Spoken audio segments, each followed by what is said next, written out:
একটি লোক যে কিছু কারণের জন্য তার ওয়াইফের ফোনে স্পাই ক্যামেরা অ্যাপ ইনস্টল করে দেয় যাতে সে দিনরাত তার ওয়াইফের ওপর নজর রাখতে পারে। এবার শুরুতে তো সবকিছু ঠিকই থাকে, কিন্তু স্পাই ক্যামেরা ইনস্টল করার পর লোকটার জীবন বদলে যায়। কিভাবে বদলে যায় সেটাই জানবো আজকের গল্পে, যার নাম অথমুগম। তো চলো সময় নষ্ট না করে ভিডিওটা শুরু করা যাক। কিন্তু তার আগে একটা ছোট্ট রিকোয়েস্ট, আমরা 1000 সাবস্ক্রাইবারের অনেক কাছাকাছি আছি, তাই প্লিজ চ্যানেলটা সাবস্ক্রাইব করে নিও। তো মুভির শুরুতে আমরা মার্টিন আর লিনা নামের একটা কাপলকে দেখি যাদের সদ্য বিয়ে হয়েছিল। এবার একদিন যখন লিনা খাবার বানানোর জন্য কিচেনে যায়, তখন মার্টিন তার ফোনের ক্যামেরা অন করে লিনার ভিডিও করতে লাগে। এরপর লিনা কিচেনের মধ্যে একটা নোটস দেখতে পায় যেখানে ঘরের অন্য লোকেশন লেখা ছিল। আসলে এই সব কিছু মার্টিনের প্ল্যান ছিল, যাতে সে লিনাকে ম্যারেজ অ্যানিভার্সারির একটা সারপ্রাইজ দিতে পারে। এরপর লিনা সব নোটসগুলোকে ফলো করতে করতে শেষ নোটস অব্দি পৌঁছে যায়, যেখানে থেকে বেডরুমের কাভার্ড খোলার জন্য বলা হয়। এবার লিনা যখন কাভার্ডটা খোলে তখন মার্টিন অবাক হয়ে যায়, কারণ কাভার্ডের মধ্যে তার গিফট ছিলই না, বরং অন্য একটা গিফট রাখা ছিল। এরপর লিনা হাসতে হাসতে মার্টিনকে বলে যে সে কাল রাতেই তার নোটসগুলো দেখে নিয়েছিল, তাই সে মার্টিনের গিফট ওখান থেকে সরিয়ে নিজের গিফট রেখে দিয়েছিল। এবার মার্টিনের তো সারপ্রাইজ ফেল হয়ে গেছিল, এই জন্য সে ভাবতে লাগে যে লিনাকে পরের বার কিভাবে সারপ্রাইজ দেওয়া যায়। ঠিক তখনই তার রিয়েল এস্টেট পার্টনার পলের কল আসে। আসলে মার্টিন একটা রিয়েল এস্টেট কোম্পানিতে কাজ করে, আর এই কোম্পানিটা পলের বাবা থমাসের কোম্পানি। তাই একদিক থেকে দেখতে গেলে পল মার্টিনের বসের মতোই। এরপর মার্টিন পলের সাথে একটা প্রজেক্টের ব্যাপারে কথা বলে আর বলে যে আমাকে বানসেলের ম্যানেজার বারবার কল করছে, আমার মনে হয় বানসেল আমার সাথে দেখা করতে চায়। পল বলে তুমি একটা কাজ করো, তুমি বরং বানসেলের সাথে একবার দেখা করে আসো। বানসেল আসলে একটা রিয়েল এস্টেট কোম্পানির ওনার ছিল, আর একদিক থেকে পলের কোম্পানির কম্পিটিটরও ছিল। পরের দিন মার্টিন অফিসে কাজ করছিল, ঠিক তখনই তার জুনিয়র রাম তার কেবিনে আসে। মার্টিন রামকে জিজ্ঞেস করে, তোমার তো জিএফ আছে, তুমি তাকে কি গিফট দাও যেটা থেকে সে সারপ্রাইজ হয়ে যায়? রাম বলে, আমি ওকে বার্থডেতে ফটো আর ভিডিওর একটা কোলাজ করে দিয়েছিলাম, যেখানে ওর প্রাইভেট ফটো আর ভিডিও রেকর্ডিং ছিল। আর এই সব কিছু আমি ওর ফোনে একটা হিডেন ফেস অ্যাপ ইনস্টল করেছিলাম। এবার এটা শুনে মার্টিন ভাবতে লাগে যে এটা তো বেস্ট আইডিয়া, আমি যদি লিনাকে এই সারপ্রাইজটা দিই তাহলে ও অনেক খুশি হয়ে যাবে। এবার রাতে যখন লিনা ঘুমাচ্ছিল তখন মার্টিন লুকিয়ে লুকিয়ে লিনার ফোনে হিডেন ফেস ক্যামেরা ইনস্টল করে দেয় আর ল্যাপটপের সাথে সেটাকে কানেক্ট করে নেয়। এবার পরের দিন মার্টিন যখন অফিসে ছিল তখন সে ডিসাইড করে যে সে অ্যাপ্লিকেশনটা একবার টেস্ট করবে। এরপর সে ল্যাপটপ অন করে, যেখানে সে লিনার ক্যামেরার অ্যাক্সেসটা পেয়ে যায়। মার্টিন এইসব দেখে অনেক এক্সাইটেড হয়ে যায় আর পুরো দিন শুধু লিনাকে দেখতেই লাগে। আর এর মধ্যে সে কিছু লিনার ফটোজ আর ভিডিও রেকর্ডিং করে নেয়। এবার মার্টিন তার কাজ শেষ করে সন্ধ্যের দিকে বানসেলের সাথে দেখা করতে আসে, যেখানে বানসেল তাকে বলে, তোমার থেকে শুরু করে তোমার কোম্পানির ব্যাপারে আমি সব জানি, আমার মনে হয় না ওরা তোমাকে খুব একটা প্রায়োরিটি দেয়, আমার সাথে কাজ করে দেখো, অনেক টাকা কামাতে পারবে। বানসাল এই কথাগুলো এই জন্য বলছিল কারণ মার্টিন যেই কোম্পানিতে কাজ করে সেটার কম্পিটিটর বানসাল নিজেই, আর এখন সে চায় মার্টিন তার রিয়েল এস্টেট কোম্পানিতে কাজ করুক। কিন্তু মার্টিন 1 সেকেন্ডে তার কথা না করে দেয়। সে বলে, আমার বাবা আর পলের বাবা জবের জন্য আসাম এসেছিল আর তারা জব পেয়েও গেছিল, কিন্তু কয়েক মাস পর আমার মায়ের কার অ্যাক্সিডেন্টে ডেথ হয়ে যায়, যার কারণে আমার বাবার শরীর খারাপ হয়ে যায়। আর ওই সময় আমাকে পলের বাবাই দেখাশোনা করেছিল, আর আমার বাবা মারা যাওয়ার পরও সে আমার খেয়াল রেখেছে, এমনকি আমার বিয়েও ওনার জন্যই হয়েছে, তাই আমি ওনার কোম্পানি ভুলেও ছাড়তে পারবো না। এবার এটা বলে মার্টিন এখান থেকে যেতে লাগে, কিন্তু পেছন থেকে বানসাল বলে যে আমার অফার রিজেক্ট করে অনেক বড় ভুল করলে, খুব শীঘ্রই এর ফল তোমাকে ভুগতে হবে। মার্টিন তার কথায় পাত্তা না দিয়ে ঘরে চলে আসে আর লিনার ফটো আর ভিডিও লুকিয়ে লুকিয়ে এডিট করতে লাগে। এবার পরের দিন মার্টিন যখন জব করছিল তখন সে লিনাকে দেখবে বলে আবার হিডেন ফেস অ্যাপটা ওপেন করে, কিন্তু এই পয়েন্ট থেকে মার্টিনের জীবন পুরোপুরি বদলে যায়।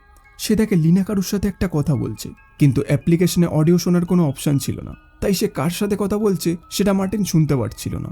তাই মার্টিন লিনাকে মেসেজ করে যাতে লিনা তার ফোনটা ওঠাক আর ব্যাক ক্যামেরা দিয়ে মার্টিন দেখে নিক যে লিনা কার সাথে কথা বলছে, কিন্তু রিনা তার মেসেজের রিপ্লাই এত ফাস্ট দেয় যে মার্টিন কিছু দেখতেই পায় না। এবার এই সব থেকে মার্টিন ভাবতে লাগে যে লিনার কারোর সাথে অ্যাফেয়ার চলছে না তো। এবার রাতে যখন তারা ডিনার করছিল তখন মার্টিন লিনাকে ক্যাজুয়ালি জিজ্ঞেস করে যে আজকে তুমি পুরো দিন কি করলে। লিনা মার্টিনকে সবকিছু বলে দেয়, কিন্তু এটা বলে না যে তার ঘরে কেউ একজন এসেছিল। পরের দিন মার্টিন অ্যাপ্লিকেশনটা আবার অন করে, আর এইবারও সে দেখে যে লিনা কারোর সাথে কথা বলছে। ঠিক তখনই মার্টিন লিনাকে কল করে আর তাকে একটা ফাইলের কথা বলে যেটা সে বেডরুমে রেখেছিল। আসলে সে বেডরুমে কোনো ফাইল রাখেনি, মার্টিন শুধু লিনার রিয়াকশনটা দেখতে চাইছিল।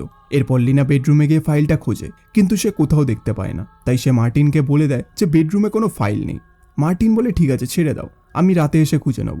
এরপর আমরা দেখি লিনার এক্সপ্রেশন পুরো চেঞ্জ হয়ে গেছে, সে এমন একটা রিয়াক্ট করছে যেন তার সিক্রেট কেউ ধরে ফেলেছে। এরপর লিনা যার সাথে কথা বলছিল তাকে সে এখান থেকে চলে যেতে বলে, আর এই সব কিছু মার্টিন ক্যামেরাতে দেখছিল। এরপর লিনা ওই লোকটাকে ঠেলে বাইরে বার করে, ঠিক তখনই মার্টিন ব্যাক ক্যামেরা দিয়ে লোকটার পা দেখে নেয়। এইসব দেখার পর মার্টিন অনেক কষ্ট পায় আর ভাবতে লাগে যে লোকটা কে আর তার সাথে লিনার সম্পর্কটা কি। এবার একদিন লিনা যখন ঘুমাচ্ছিল তখন মার্টিন ঘরের প্রত্যেকটা কোণায় স্পাই ক্যামেরা লাগিয়ে দেয় আর অডিও সিস্টেম অন করে দেয়। এমনকি সে লিনার হোয়াটসঅ্যাপও নিজের ফোনে লগ ইন করে নেয়, যার কারণে সে লিনা যা যা চ্যাট করবে সেগুলো সে দেখতে পাবে। পরের দিন মার্টিন অফিসে বসে লিনার হোয়াটসঅ্যাপ চেক করছিল। ঠিক তখনই ওই লোকটা লিনাকে মেসেজ করে যে আমি কি এখন ঘরে আসবো। লিনা তাকে তাড়াতাড়ি ঘরে আসার জন্য বলে। এবার কিছুক্ষণ পর লোকটা তার ঘরে আসে আর লিনার সাথে মিষ্টি মিষ্টি কথা বলে সেখান থেকে চলে যায়। মার্টিন এইসব দেখে ভাবতে লাগে যে এতদিন যাকে আমি আমার লাইফ পার্টনার ভাবলাম সে আমাকে চিট করলো। এবার পরের দিন মার্টিন দেখে যে লিনা একটা অন্য জায়গায় যাচ্ছে, যেখানে গিয়ে সে ওই লোকটার সাথে দেখা করে। লোকটা বলে তোমাকে যদি আমার সাথে থাকতে হয় তাহলে তোমার হাজব্যান্ডকে মারতে হবে। লোকটা লিনাকে এটাও জিজ্ঞেস করে তুমি কি তোমার হাজব্যান্ডকে মারতে পারবে। লিনা বলে হ্যাঁ আমি মারতে পারবো। এবার এইসব শোনার পর মার্টিন তো পুরো অবাক হয়ে যায় আর ভাবতে লাগে যে এটা আদৌ লিনা তো। এরপর লোকটা লিনাকে একটা বিষের প্যাকেট দিয়ে বলে যে এটা তোমার হাজব্যান্ডের খাবারে মিশিয়ে দেবে, যার জন্য সকাল অবধি সে মরে যাবে। আর এটা যদি না করতে পারো তাহলে এই গানটা রাখো, এটা দিয়ে তুমি শ্যুট করে দেবে। লিনা এই দুটো জিনিস নিয়ে ঘরে চলে আসে। এবার সেই দিন রাতেই মার্টিন একটা স্বপ্ন দেখে যে লিনা আর ওই লোকটা তাকে মারতে আসছে। এবার পরের দিন মার্টিন জানতে পারে যে লিনা আজকেও লোকটার সাথে দেখা করতে যাবে, এই জন্য সে তাকে আজকে ফলো করার প্ল্যান করে। এরপর সে যখন লিনাকে ফলো করতে করতে সেই জায়গায় পৌঁছায় তখন সেখানে একটা আনএক্সপেক্টেড জিনিস ঘটে যায়। আসলে লিনা আর ওই লোকটার মধ্যে ঝগড়া চলছিল, যেখানে লিনা বলে যে আমি আমার হাজব্যান্ডকে মারতে পারবো না, যার কারণে লোকটা লিনার ওপর প্রচণ্ড রেগে যায়। ঠিক তখনই লিনা তার বন্দুক দিয়ে তাকেই শ্যুট করে মেরে দেয়। এরপর এখানে মার্টিন আসে আর বলে যে তুমি এটা কি করলে। লিনা কাঁদতে কাঁদতে মার্টিনকে সবকিছু বলে দেয়। এরপর আমরা জানতে পারি লোকটা আসলে বনসালের লোক ছিল, যে লিনাকে ব্ল্যাকমেল করছিল। কারণ বনসালের কাছে একটা ভিডিও ছিল যেখানে মার্টিন অন্য একটা মেয়ের সাথে ইন্টিমেট হচ্ছিল। মার্টিন আবার অন্য মেয়ের সাথে, আনএক্সপেক্টেড। লোকটা আসলে বনসালের কাজ করতে এসেছিল, কিন্তু এর মধ্যে সে লিনাকে লাইক করতে শুরু করলো আর তাকে ভুলভাল কথা বলে ব্ল্যাকমেল করতো। তাই লিনা সহ্য করতে না পেরে লোকটাকে শ্যুট করে দিল। এবার এই সব কিছু শোনার পর মার্টিন বুঝে যায় যে লিনা তার উপর চিট করেনি, আসলে সে তার ইমেজ বাঁচানোর জন্য এই সব কিছু করছিল। এরপর লিনা মার্টিনকে ওই ভিডিওর ব্যাপারে জিজ্ঞেস করে, যেখানে মার্টিন বলে যে ওটা ফেক ভিডিও, আমার ফেস বসিয়ে ওটাকে এডিট করা হয়েছে। এরপর মার্টিন লিনাকে ঘরে ড্রপ করে লোকটার বডি লোকানোর জন্য যায়। এরপর সে জানতে পারে লোকটার নাম সুরিয়া আর তার ওয়াইফ মীরা মার্টিনের কোম্পানিতে অ্যাকাউন্টেন্টের কাজ করে। সুরিয়া কোনো জব করতো না, কিন্তু বনসালের জন্য গুন্ডাগিরি করত। এরপর মার্টিন সুরিয়ার বডি লুকিয়ে ঘরে আসে, যেখানে লিনা তাকে বলে ওই সময় বনসালের লোকটা তোমার ফোনে হিডেন ফেস ডাউনলোড করতে বলেছিল, যেটা আমি লুকিয়ে লুকিয়ে করেও দিয়েছিলাম। এরপর আমরা দেখি ওই হিডেন ফেস অ্যাপটা দিয়ে মার্টিনকে কেউ লাইভ দেখছে, কিন্তু এই লোকটা কে সেটা আমরা পরে জানতে পারবো। এবার পরের দিন নিউজে একটা খবর আসে, যেখানে বলা হচ্ছিল মার্টিন সুরিয়াকে মার্ডার করে দিয়েছে, কারণ সে সুরিয়ার ওয়াইফ মীরাকে ভালোবাসতো। এবার এই নিউজটা শুনে মার্টিন তার ঘর থেকে পালিয়ে যায় আর বনসালকে খুঁজতে লাগে, যাতে সে সবকিছু ঠিক করতে পারে। এবার অনেক খোঁজার পর ফাইনালি সে বনসালকে দেখতে পায়, যেখানে সে একটা শকিং জিনিস দেখে, যেখানে পল আর বনসাল একে অপরের সাথে কথা বলছে। তাদের কথা বলা দেখে মনে হচ্ছিল যে তারা খুব ভালো বন্ধু। এবার এখান থেকে মার্টিন সিধা পলের ঘরে যায় আর তাকে জিজ্ঞেস করে যে তুমি বনসালের সাথে কি করছিলে। এরপর পল তাকে পুরো সত্যিটা বলে। এরপর আমরা জানতে পারি মার্টিনের বাবা আসামে আসার পর কিছু সময়ের মধ্যেই 300 কোটির জমি নিজের নামে করেছিল, যেটা পলের বাবা থমাস একদমই মেনে নিতে পারেনি। এই জন্য থমাস সুযোগ বুঝে মার্টিনের বাবাকে মেরে দিয়েছিল। এরপর মার্টিন জানতে পারে যে ওই সময় তারা মার্টিনকেও মেরে দিত, কিন্তু মার্টিনকে মারলে সেই প্রপার্টিটা একটা চার্চের কাছে চলে যেত, তাই তারা মার্টিনকে এতদিন পুষে রেখেছিল। এবার এই সব কিছু শোনার পর মার্টিন প্রচণ্ড রেগে যায়, কিন্তু সে কোনো ক্লু না পাওয়ায় কিছু করতেও পারছিল না। এবার মার্টিনের লাক এতটাই খারাপ ছিল যে পরের দিন তাকে পুলিশ অ্যারেস্ট করে নেয় আর জেলে ঢুকিয়ে দেয়, যেখানে সে 6 মাস ধরে জেলে থাকে, যেখানে লিনা তার সাথে মাঝে মধ্যে দেখা করতে আসে। এবার একদিন একটা জেলার বলে লিনা থমাস তোমার দেখা করার টাইম শেষ হয়ে গেছে। এবার এটা শোনার পর মার্টিন একটু চিন্তায় পড়ে যায়। আসলে লিনা তার নাম লিনা মহাদেবন বলেছিল, কিন্তু তার আসল নাম ছিল লিনা থমাস। তার মানে লিনা মার্টিনকে কলেজ টাইম থেকে চিট করে আসছে। লিনা আসলে থমাসের মেয়ে ছিল, যে তাকে মার্টিনের সাথে বিয়ে দিয়েছিল, যাতে সে মার্টিনের প্রপার্টির হাফ ভাগ পেতে পারে। এবার লিনা বুঝে যায় যে মার্টিন সব সত্যিটা জেনে গেছে, তাই লিনা মার্টিনকে বলে যে তুমি এখান থেকে কোনোদিনও বেরোতে পারবে না, আর তোমার মরার পর তোমার সব প্রপার্টি আমার হয়ে যাবে।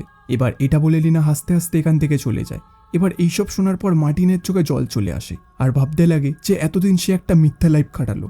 এরপর আমরা 6 মাস পরের সিন দেখি, যেখানে মার্টিন এখনো জেলের মধ্যেই ছিল। এরপর সে এখানে একটা গ্যাংয়ের লিডারের সাথে দেখা করে আর তাকে তার স্টোরি শুনিয়ে বলে যে যদি তুমি আমার হেল্প করো তাহলে আমি তোমায় আমার প্রপার্টির থেকে 100 কোটি টাকা দেবো। এরপর ওই গ্যাংস্টারটা তার সোর্স লাগিয়ে মার্টিনের সব শত্রুদের কাছে পৌঁছে যায়। মুভির এন্ডে আমরা লিনাকে দেখি, যেখানে মার্টিন তাকে কল করে বলে হ্যাপি অ্যানিভার্সারি, আমি খুব শীঘ্রই জেল থেকে বার হচ্ছি। আর এর সাথে এই মুভিটা এখানে শেষ হয়ে যায়। তো বন্ধুরা, এটাই ছিল অথমুগম মুভির কমপ্লিট স্টোরি। তোমার যদি আমার এক্সপ্লেনেশনটা ভালো লেগে থাকে তাহলে অবশ্যই কমেন্ট করে জানাবে। তো আজকের জন্য এইটুকুই, দেখা হচ্ছে নেক্সট ভিডিওতে।